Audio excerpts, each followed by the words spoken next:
This is the Lesbian Historic Motif Podcast, brought to you by Heather Rose Jones. The show looks at lesbian and sapphic themes in history and literature, and historical fiction with queer female characters, including fantastic versions of the past. We present research, interviews, news of the field, book listings, and original historical fiction for your enjoyment. For even more historic research, check out our blog.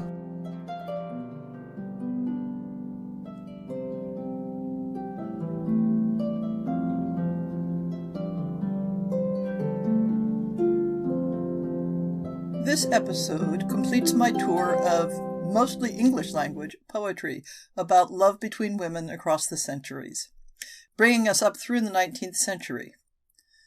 When I compiled the earlier poetry episodes, I could be rather all-encompassing in my selections. I included almost everything I could find that had some relation to same-sex love, regardless of the gender of the author, whether they had any direct participation in same-sex relationships, and whether the theme of the work was positive. But in the 19th century, we have such an abundance of material that I found myself being a lot choosier. One big difference is that more women writers are being published generally, regardless of genre. Poems that once might have had only small private audiences and perhaps been lost to posterity are now being published in magazines, anthologies, and personal collections. So for this 19th century episode, I choose to exclude male authors. I also was able to prioritize poems by women who participated in same-sex romantic relationships, even though they may also have been in heterosexual marriages. Not every poet I include here falls in that category, but the majority do. I focus on poems that are fairly overt in their romantic or erotic themes, another shift in what posterity is allowed to see of women's writing. And for the most part, I include only one work by each author. While there were some clear shifts in theme and content across the course of the century, I've organized the poems thematically, first by content and the author's attitude toward it, and then finishing up by looking at two communities of poets who addressed poems to each other or were romantically involved with each other. My first topic is poems of admiration, one woman describing or addressing another in glowing terms that verge on the romantic, but perhaps are not explicit about it. In these two examples, we have no direct evidence that the poets had same-sex relationships, so we might take these works as establishing a baseline for the sort of language and imagery that was considered unremarkable. Eliza Mary Hamilton was an Irish poet whose family connections intersected with poets such as William Wordsworth and Samuel Taylor Coleridge. She published several individual poems under her initials, E.M.H., and a single collected volume came out in 1838. Her poem, A Young Girl Seen in Church, conveys that electric connection one may feel for a stranger, even if the matter goes no further than admiration. Was she an orphan? Can another grief so wholly chasten? Can another woe so sanctify?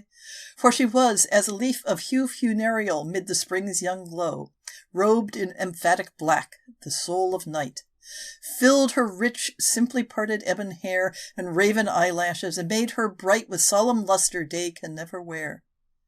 Two younger buds, a sister at each side, like little moonlit clouds beside the moon, which up the sky's majestic temple glide, clad darkly too, she led. But music soon moved over her, and like a breeze of heaven, shook from her lips the fragrance of her soul. And then the thoughts with which my heart had striven spoke in my gaze, and would not brook control.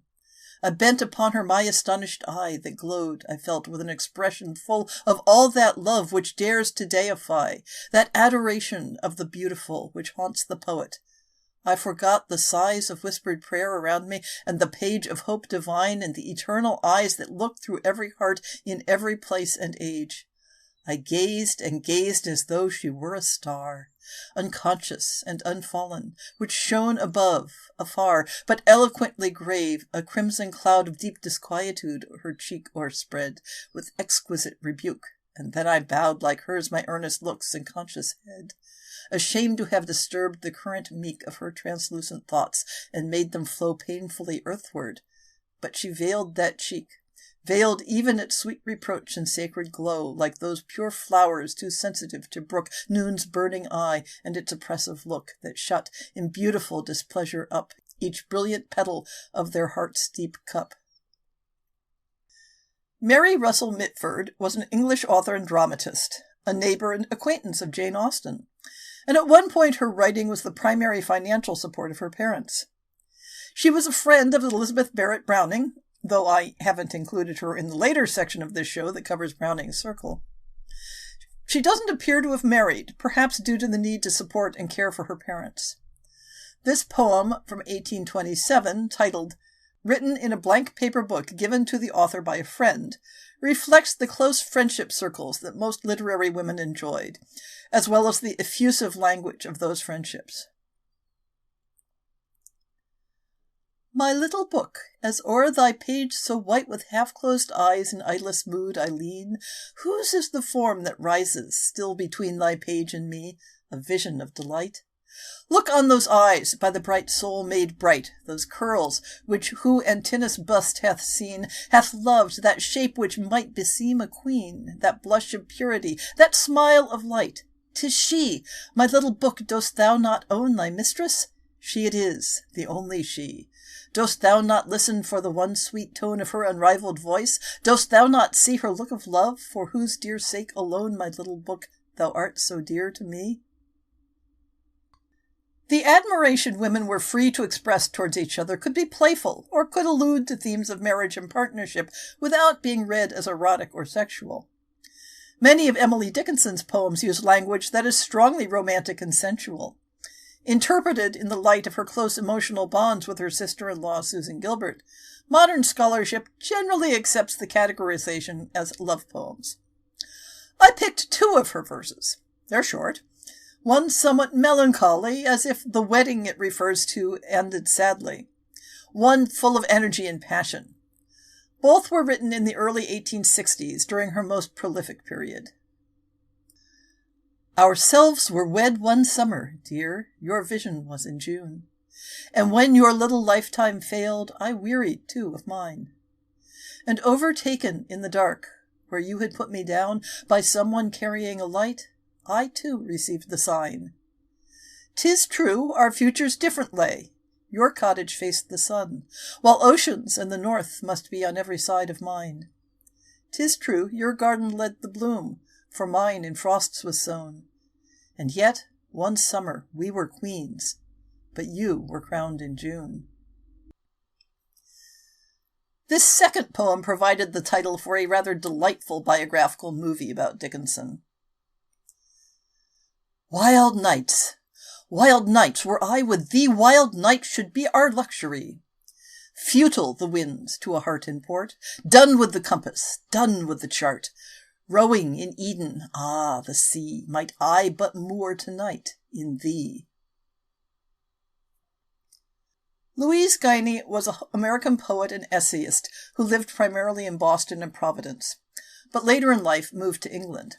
This poem, Private Theatricals, written in 1884, evokes the playful, coded, are they or aren't they game of women who have become self-aware that their desires aren't entirely socially acceptable. You were a haughty beauty, Polly.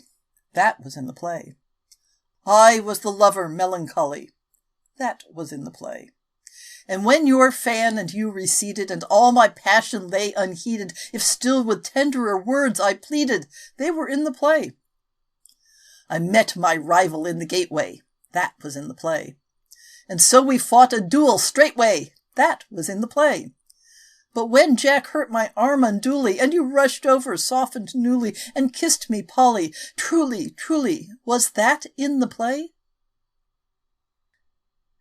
The 19th century encompassed the flourishing and celebration of women's partnerships under the labels of romantic friendship or Boston marriages or other terms. When women's aspirations lay in literary or academic fields, a female partner who might understand and support those aspirations far beyond what one could dream of receiving from a husband. When both partners were poets, we get some fascinating glimpses of their emotional lives together. My first choice for this section is by Emily Hickey, an Irish poet, author, and translator. After studying at Cambridge, she had a position as lecturer in English language and literature at University College London. Written in 1889, For Richer, for Poorer, is packed full of religious imagery. Hickey was prolific on the subject, especially after converting to Catholicism. But it is also packed with marriage imagery, while centering a bond between two women. The title comes from the marriage liturgy. The inspiration is the parable of the wise and foolish virgins waiting for the arrival of a bridegroom. Half brought enough oil for their lamps, while half had their lamps go out and missed the party when they had to go get more. And the final lines evoke Ruth and Naomi, who are often seen as icons of love between women. So whether Hickey intended this as a love poem, it can certainly be read that way. Oh, give us of your oil, our lamps go out. Your well-fed lamps are clear and bright to see, and if we go to buy us oil, maybe far off our ears shall hear the jubilant shout, Behold, the bridegroom cometh, zones about with utter light and utter harmony, then leave us not to weep continually in darkness for our soul's hunger and drought. Then turned one virgin of the virgins wise to one among the foolish, with a low, sweet cry, and looked her love-like in the eyes, saying, My oil is thine, for weal, for woe, we two are one, and where thou goest I go, our lot being ours for aye, where'er it lies. English poets and life partners Catherine Harris Bradley and Edith Cooper merged their writing careers completely under the pen name Michael Field. Their poem, Prologue, written in 1892, reflects this choice. It was deep April, and the morn Shakespeare was born. The world was on us, pressing sore. My love and I took hands and swore against the world to be poets and lovers evermore. To laugh and dream on Lethe's shore, to sing to Charon in his boat, heartening the timid souls afloat of judgment ne'er to take heed, but to those fast-locked souls to speed who never from Apollo fled, who spent no hour among the dead, continually with them to dwell, indifferent to heaven and hell. Sarah Orne Jewett and Annie Fields were among the many prominent literary women of New England in the later 19th century.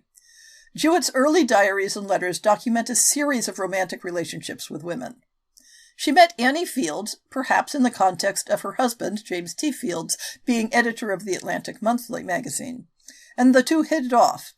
After James Field dies, Sarah and Annie moved in together, exchanging rings and vows, and considered themselves married. I offer a poem from each of them about this relationship.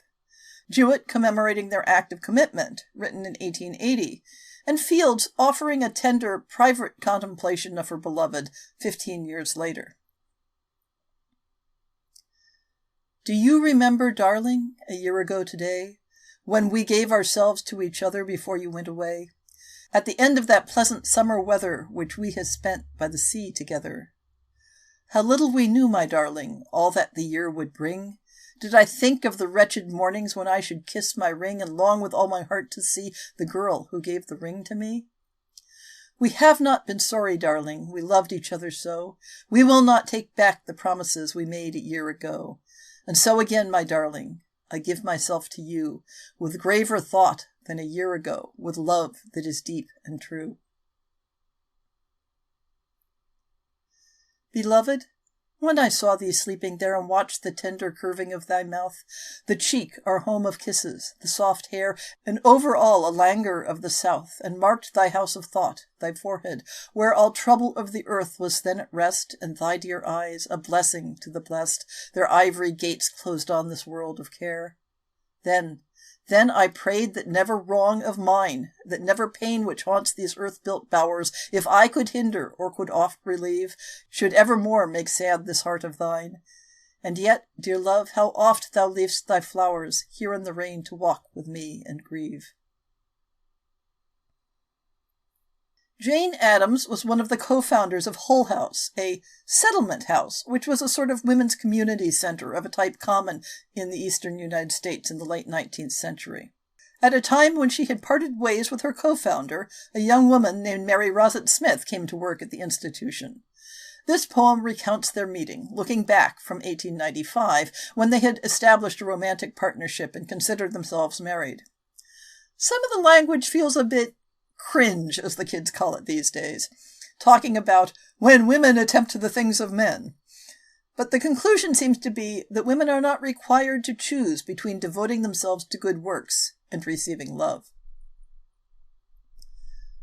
One day I came into Hull House, no spirit whispered who was there, and in the kindergarten room there sat upon a childish chair a girl both tall and fair to see.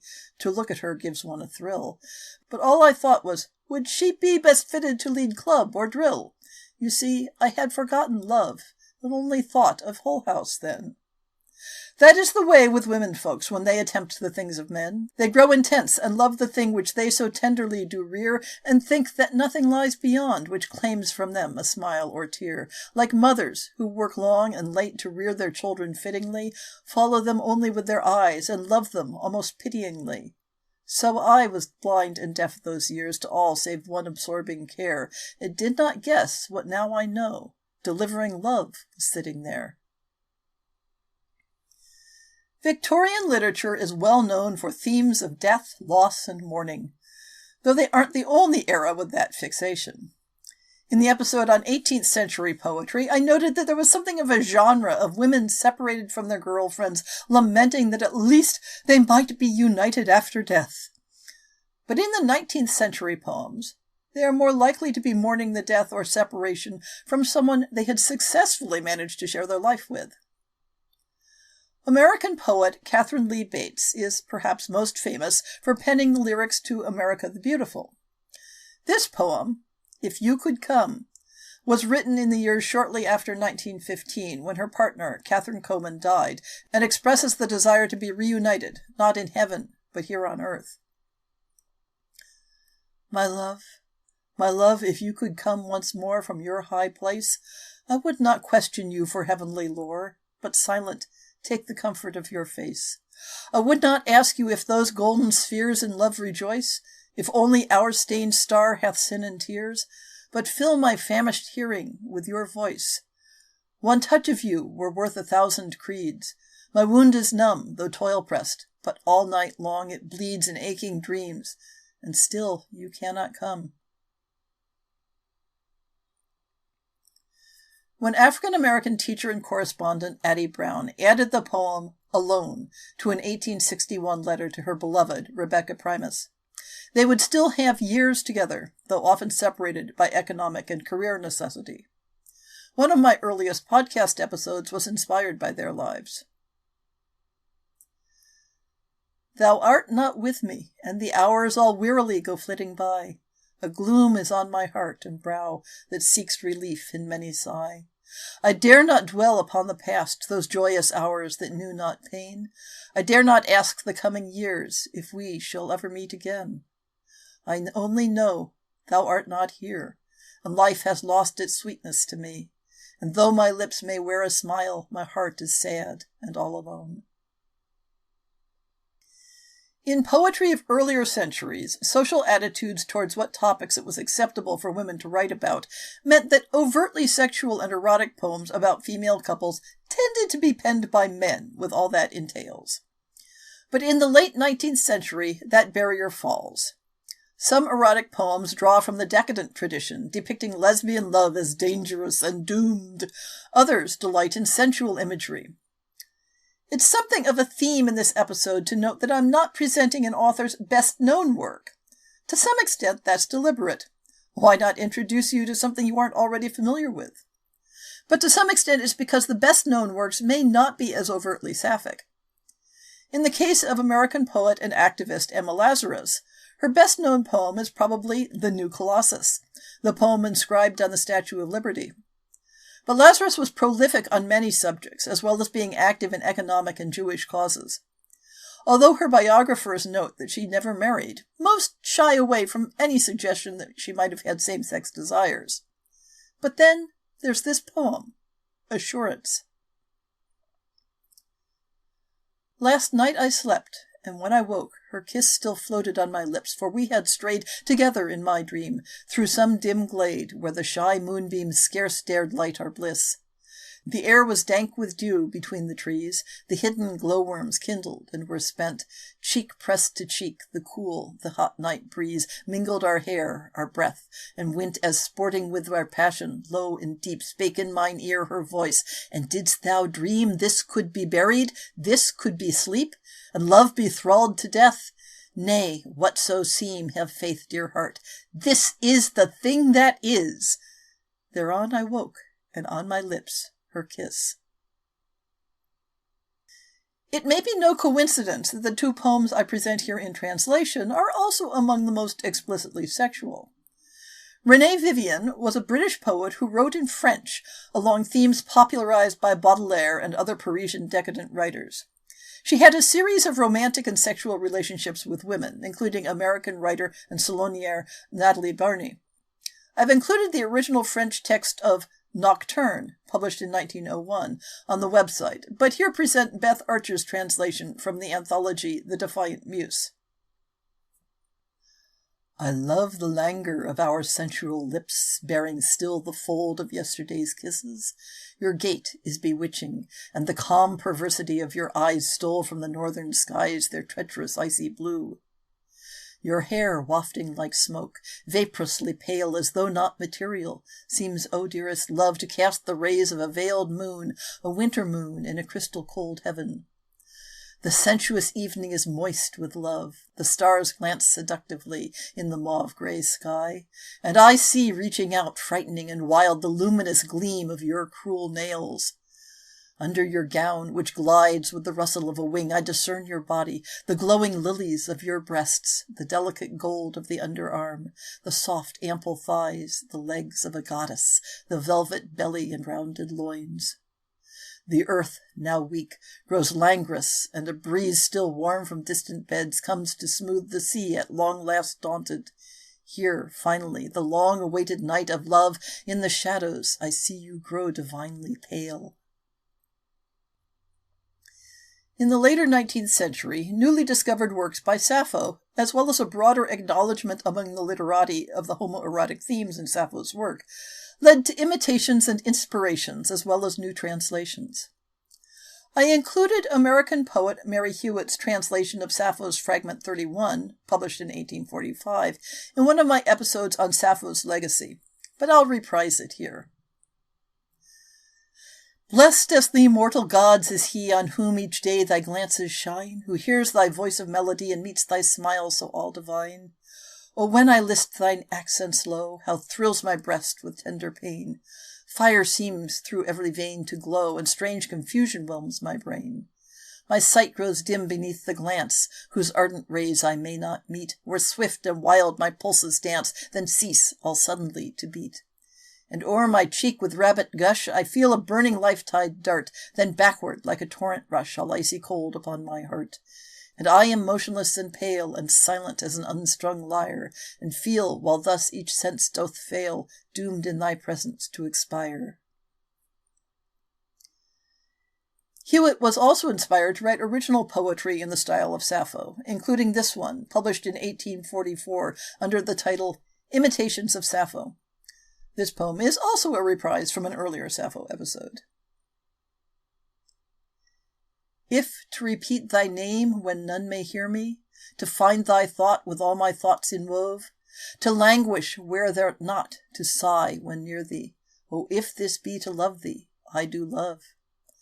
If when thou utterest low words of greeting, to feel through every vein the torrent pour, then back again the hot tide swift retreating, leaving me all powerless, silent as before. If to list breathless to thine accents failing, almost to pain upon my eager ear, and fondly, when alone, to be recalling the words that I would die again to hear, if at thy glance my heart, all strength forsaking, pant in my breast as pants the frightened doves, if to think on thee ever, sleeping, waking, oh, if this be to love thee, I do love. While Hewitt's Sappho pastiche is filled with romantic longing, Gertrude Günther, Baroness von Puttkamer, writing under the pen name Marie Madeleine, picked up Sappho's catalogues of beloved young women and ran with it in a more sensual direction. This poem, titled simply Sappho, is from her first published collection in 1895, when she was aged 19.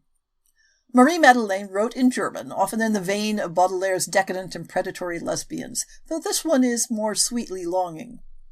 The translation is by Brigitte Eriksson and Frankie Hoeklenbroek.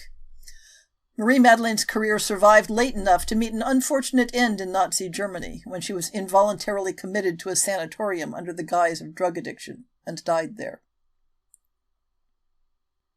Gently, the ocean waves sing their eternal dirge, and softly the humid spring night unfolds me. My soul searches for you. Oh, come, sweet flocks of girls, I want to drink of your beauty. Give your wild hair to the wind and drop your raiments silently. My pale child, give me your mouth, and feed my own mad fires. How cool your red lips are. You haven't learned how love feels yet.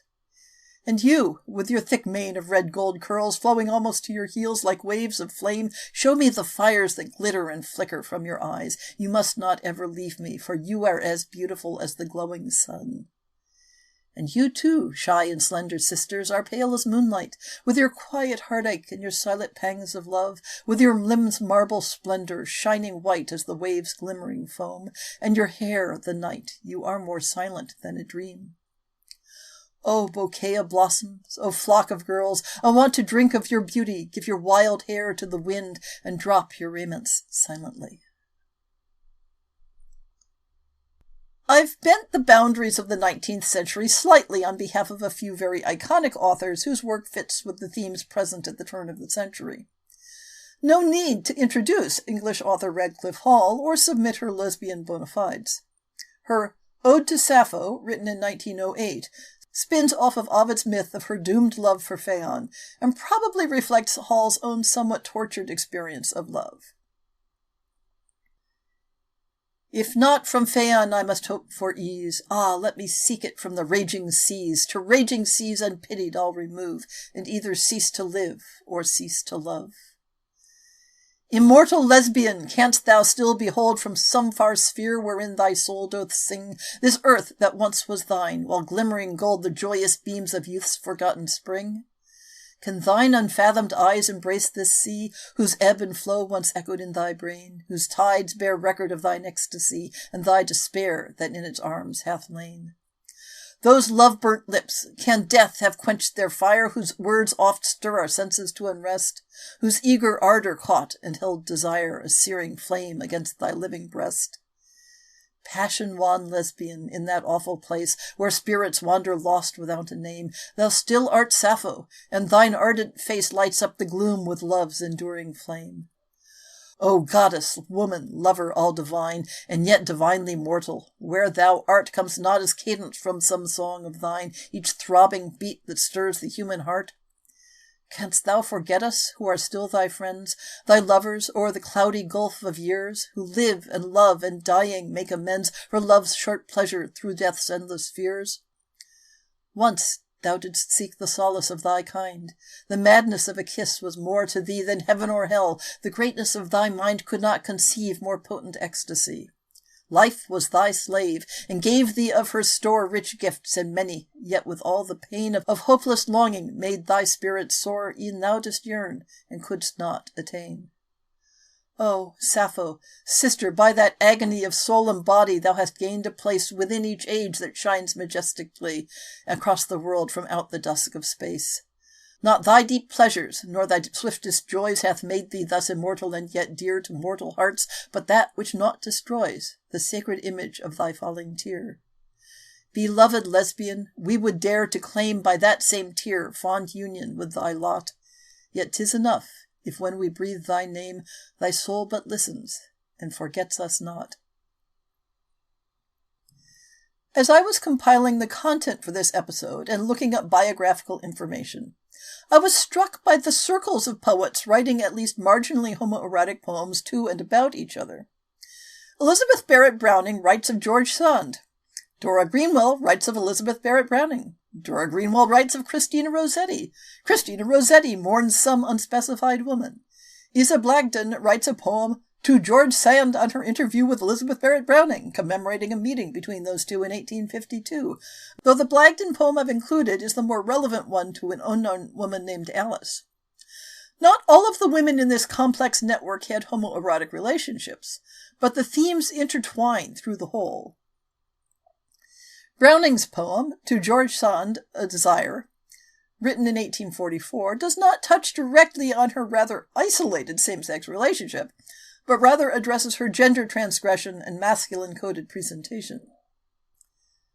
Thou large-brained woman and large-hearted man, self-called George Sand, whose soul amid the lions of thy tumultuous senses moans defiance, and answers roar for roar as spirits can, a woodsome mild miraculous thunder ran above the applauded circus in appliance of thine own nobler nature's strength and science, drawing two pinions, white as wings of swan, from thy strong shoulders to amaze the place with holier light, that thou to woman's claim and man's might join beside the angel's grace of a pure genius unsanctified from blame, till child and maiden pressed to thine embrace to kiss upon thy lips a stainless fame.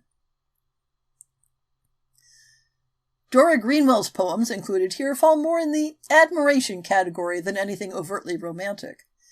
Greenwell came from an English family of clergymen, and her poems are often on Christian religious themes. To Elizabeth Barrett Browning in 1861 was written just after Browning's death. Greenwell wrote a previous sonnet to Elizabeth Barrett Browning in 1851, which both praises Browning's talent and expresses how inadequate Greenwell feels beside her. This elegy does not claim a close connection, but frames the loss in personal, though not particularly romantic, terms. I praised thee not while living. What to thee was praise of mine? I mourned thee not when dead. I only loved thee.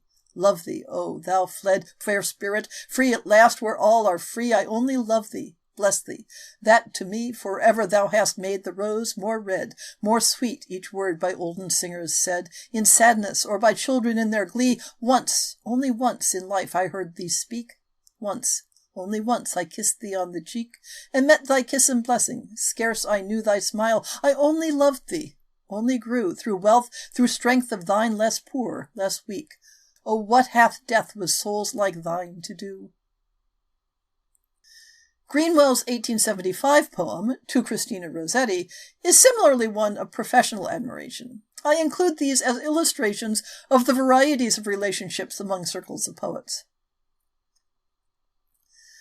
Thou hast filled me a golden cup with a drink divine that glows, with the bloom that is flowing up from the heart of the folded rose. The grapes in their amber glow and the strength of the blood-red wine all mingle and change and flow in this golden cup of thine, with the scent of the curling vine, with the balm of the rose's breath, for the voice of love is thine, and thine is the song of death.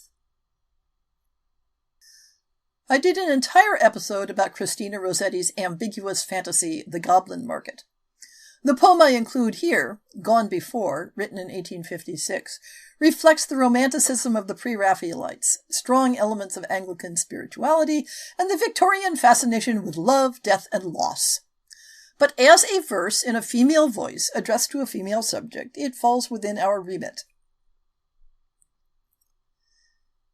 She was most like a rose when it flushes rarest. She was most like a lily when it blows fairest. She was most like a violet sweetest on the bank. Now she's only like the snow, cold and blank, after the sun sank. She left us in the early days, she would not linger, for orange blossoms in her hair or ring on finger. Did she deem windy grass more good than these?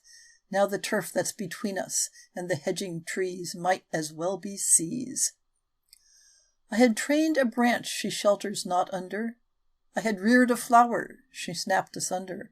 In the bush and on the stately bough birds sing. She who watched them track the plough cannot hear them now. Every bird has a nest hidden somewhere, for itself and its mate and joys that come there. Though it soar to the clouds, finding there its rest, you sang in the height, but no more with eager breast stoop to your own nest. If I could win you back from heaven's gate lofty, perhaps you would but grieve, returning softly. Surely they would miss you in the blessed throng, miss your sweet voice in their sweetest song, reckon time too long. Earth is not good enough for you, my sweet, my sweetest. Life on earth seemed long to you, though to me fleetest. I would not wish you back, if a wish would do. Only love I long for heaven with you, heart pierced through and through. Isa Blagden was likely biracial of Anglo-Indian parentage. She was a friend of the Brownings, Bulwer-Lyttons, and Trollops, and is included in this section of the podcast on the strength of her poem To George Sand on her interview with Elizabeth Barrett Browning, commemorating a meeting between those two in 1852. But the 1873 poem I include here is addressed to an unknown woman named Alice, who may or may not be a specific real person. In her golden chamber, golden with the sun, where the roses clamber, breathless one by one, o'er her casement creeping with their lavish grace, through her lattice peeping at her happy face, sitteth fairest Alice, bending calmly there. Roses bear no malice, ye are not so fair. Bending o'er her missal, Alice sitteth there, shamrock, rose, and thistle, carved in jewels rare, clasp the velvet cover with a rare device, scrolls are blazoned over, gold and azure dyes. Argent angels flying, peacock's eyes and wings, martyrs bravely dying, quaint and lovely things, rubies red and glowing, pearls and emerald sheaves, sapphire rivers flowing, glitter through the leaves. I, a page, a servant, Alice as a queen, at my love so fervent, smiles with pride serene. All my love, my passion, all myself I give, true to ancient fashion, loving while I live, claiming naught from Alice, knowing love is vain. Wine poured from a chalice follows not back again. True love is a treasure, sacred and divine, without stint or measure cast upon a shrine. Alice is an altar flaming with my love, where my prayers I falter as to heaven above. Kneeling low before her, livery, pulse, and breath, asks but to adore her, faithful unto death. The second social grouping who appeared in my working notes revolve around author Vernon Lee, the pen name of Violet Page, although I couldn't find any relevant poems by Lee herself. Amy Levy wrote multiple love poems addressed to Vernon Lee, although it isn't clear whether she was ever one of Lee's several lovers. But the poem I chose to include here, Sinfonia Eroica to Sylvia, written in 1884, can represent the flavor of her work.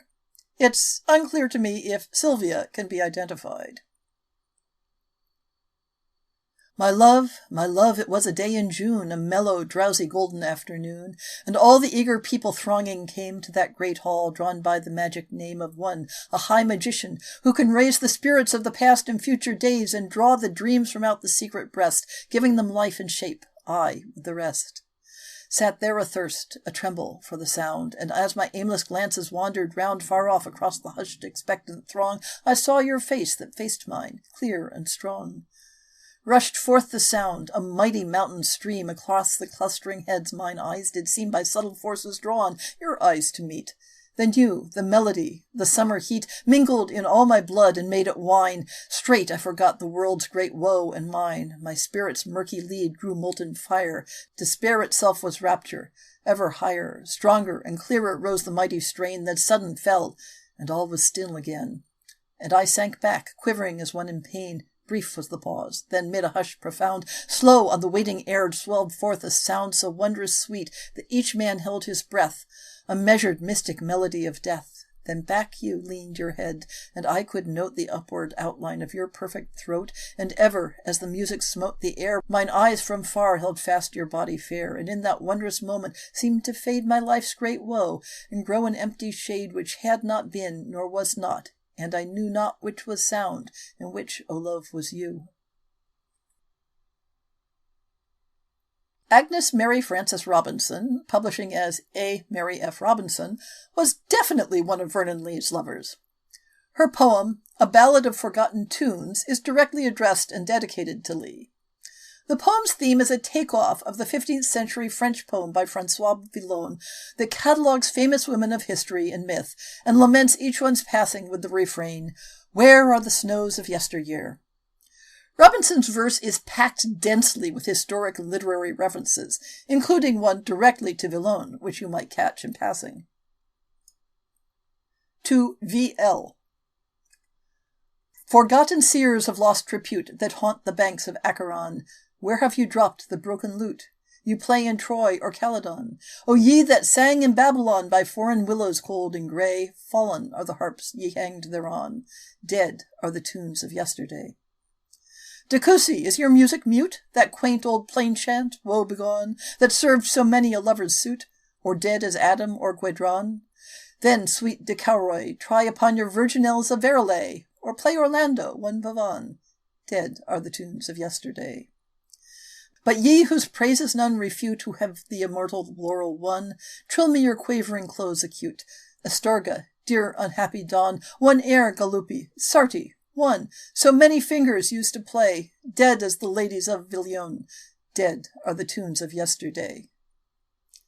Vernon, in vain you stoop to con the slender faded notes today, the soul that dwelled in them is gone, dead are the tunes of yesterday. And that feels like a fitting end to our catalogue of 19th century poetry. Where are the poems of yesterday?